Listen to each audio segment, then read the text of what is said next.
وہ آنکھ لے کے آ جو بغیرت نہ ہو تو تمہیں چپے چپے میں تیرے رب کے جلوے نظر آئیں گے۔ وہ کان لے کے آ جو گانے نہ سنتے ہوں تو ہوا کے جھونکوں میں تجھے میرے نام کی سرسراہٹ سنائی دے گی۔ پر اس کے لیے وہ کان چاہیے جو گانے پہ نہ ہلے ہوئے ہوں۔ تمہاری گاڑیوں میں میوزک چلتا ہے، ٹکر لگی اور مر گئے تو کیا جواب دو گے اللہ کو؟ کس حال میں موت آئی؟ ہر چیز کا نظارہ اللہ نے آگے رکھا ہے۔ جنید جمشید مجھ سے کہنے لگا ہم جو گانا بناتے تھے ہفتہ 10 دن لگا کر، بعض اوقات پورا مہینہ ایک گانے پہ لگ جاتا تھا۔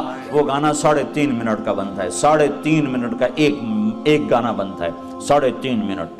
چونکہ اس سے لمبا بنے تو پھر لوگ بور ہو جاتے ہیں، سنتے اتنا لمبا سنتے نہیں، تو 3.5 منٹ کا میکسیمم گانا بنایا جاتا ہے، اور اس پر کبھی ہفتہ، کبھی 10 دن، کبھی 15 دن، کبھی مہینہ۔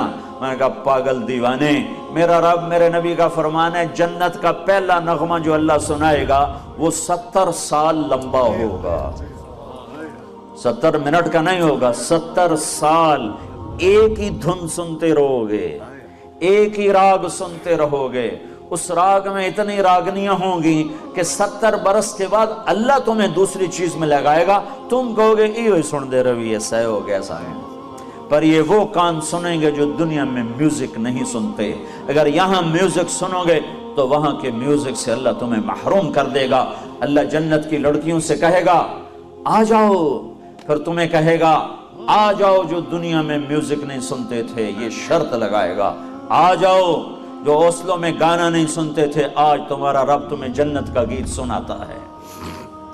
پھر اللہ جنت کی لڑکیوں سے کہے گا گاؤ، ادھر سے جنت ساز بنے گی اور ان کی آواز، جنت کی عورت سمندر میں تھوک ڈالے تو 7 سمندر میٹھے ہو جاتے ہیں۔ وہ تھوکتی نہیں ہے، عیب ہے تھوکنا، اگر تھوکے تو سمندر میٹھے ہو جائیں تو اس کا بول کیسا ہوگا؟ جب وہ گائیں گی اور جنت ساز، یہ ساز و آواز، یہ سر اور ساز، تو جنت والے مست ہو جائیں گے۔ تو اللہ فرمائے گا کیسا پایا؟ کہنے لگے یا اللہ بڑے مزے آئے۔ تو اللہ فرمائے گا تمہیں اس سے بھی اعلیٰ سنو؟ کہیں گے اس سے اعلیٰ بھی ہے کہاں؟ اللہ تعالیٰ فرمائیں گے داؤد یا داؤد تعالی ارقر ممبر، اے داؤد آجا ممبر پہ بیٹھ اور میرے بندوں کو میرا گیت سنا۔ داؤد علیہ السلام کی آواز اتنی شیریں تھی دنیا میں اپنے زمانے میں، جب وہ زبور پڑھتے تھے تو پہاڑ ہلنے لگ جاتے تھے ایسے، یا جبال اوبی معہ، پہاڑ ایسے ہلتے تھے ان کی آواز سن کر۔ تو جنت میں کیا حال ہوگا؟ تو وہ کہیں گے یا اللہ میری آواز تو دنیا میں تھی، کہ یہاں میں نے جنت کے جلوے شامل کر کے واپس کر دی ہے۔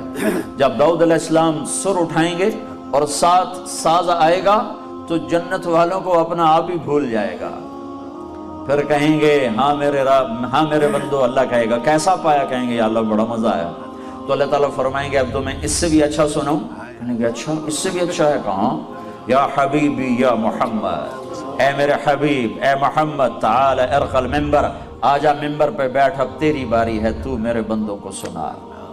اب اللہ کے نبی کی آواز اور جنت کا ساز، یہ ساز و آواز، یہ سور، یہ ساز، ایسے جلوے ہوں گے کہ خود جنت مست ہو جائے گی۔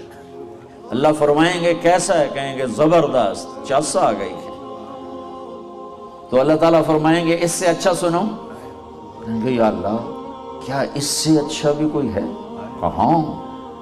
تمہارا رب تمہیں خود سنائے، تمہارا اللہ تمہیں خود سنائے۔ لم يبق الا ارحم الراحمین، لم يبق الا ارحم الراحمین۔ اب تمہارے ارحم الراحمین رب کی باری ہے، اب وہ تمہیں سنائے گا۔ یا رضوان، اے رضوان، جنت کا بڑا فرشتہ، ارفع الحجب بینی و بین عبادی و زواری، اے رضوان پردے ہٹا دے، آج میرے بندے اور بندیاں مجھے آنکھوں سے دیدار کریں، کانوں سے میرا کلام سنیں، آنکھیں ٹھنڈی ہوں میرے دیدار سے اور کان ٹھنڈے ہوں میرے کلام سے، تو پردے جو ہٹیں گے تو آپ خود سوچو یوسف علیہ السلام کا بنانے والا خود کیسا ہوگا، محمد مصطفیٰ صلی اللہ علیہ وسلم کا بنانے والا خود کیسا ہوگا۔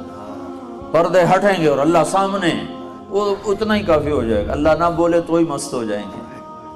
پھر اللہ کیا کرے گا؟ پھر اللہ اب ساز کی ضرورت نہیں ہے، اللہ کی آواز کے لیے ساز ضرورت نہیں ہے، اب اللہ ہی ساز بھی ہے، اللہ ہی آواز بھی ہے، اور اللہ ہی کا کلام ہے، اور اللہ قرآن سنائے گا، قرآن اللہ اپنا قرآن سنائے گا۔ اور ایک حدیث میں آتا ہے سورہ طٰہٰ پڑھ کے سنائے، سورہ انعام پڑھ کے سنائے گا۔ ویسے سارا قرآن سنائے گا، اللہ سارا قرآن سنائے گا۔ تو جب اللہ کی آواز آئے گی تو اس کو میں تعبیر تو کر ہی نہیں سکتا ہوں، کوئی تعبیر نہیں کیا جا سکتا۔ ہاں ایک حدیث سے اس پر قیاس کروا سکتا ہوں کہ ایوب علیہ السلام 18 برس بیمار رہے، 18 برس بہت تکلیف دیکھی، کیڑے پڑنا بڑی فضول بات ہے۔ نبی اتنا عیبدار نہیں بنایا جاتا کہ لوگ اس سے گھن اور نفرت اور کراہت تک پہنچیں۔ دردیں تھیں، جسم میں دردیں تھیں، کیڑے ویڑے کوئی نہیں تھے، دردیں تھیں بہت زیادہ، اور 18 برس کی تکلیف تھی بڑی جان توڑ۔ تو جب اللہ نے صحت دے دی تو ایک دفعہ ایک آدمی نے پوچھا، ایوب آپ کو بیماری کے دن یاد آتے ہیں؟ تو آپ نے فرمایا بیماری کے دن آج کے دنوں سے بڑے مزے کے تھے۔ تو انہوں نے پوچھا وہ کیسے مزے کے تھے؟ کہ جن دنوں بیمار تھا روزانہ 24 گھنٹے میں ایک دفعہ اللہ مجھے پوچھتا تھا، عرشوں سے آواز آتی تھی، ایوب کیا حال ہے، کیا حال ہے؟ بس اس آواز کی لذت میں ہر شے بھول جاتا تھا۔ جب سے صحت ملی ہے وہ آواز چلی گئی ہے۔ تو جب اللہ پردے بھی ہٹا دے اور جنت میں بھی بٹھا دے اور جلوے بھی دکھا دے اور کلام بھی سنائے تو اس میں پھر کیا بتاؤں کہ کیا حال ہوگا۔ لیکن یہ ان کے لیے ہوگا جو یہاں اپنے کانوں پر میوزک کو حرام کر لیتے ہیں۔ یہ چند دن کے کانوں پہ پردے ڈال لو، پھر تمہیں اللہ اپنا کلام سنانے والا ہے، اپنے نغمے سنانے والا ہے، جنت کے نغمے سنانے والا ہے۔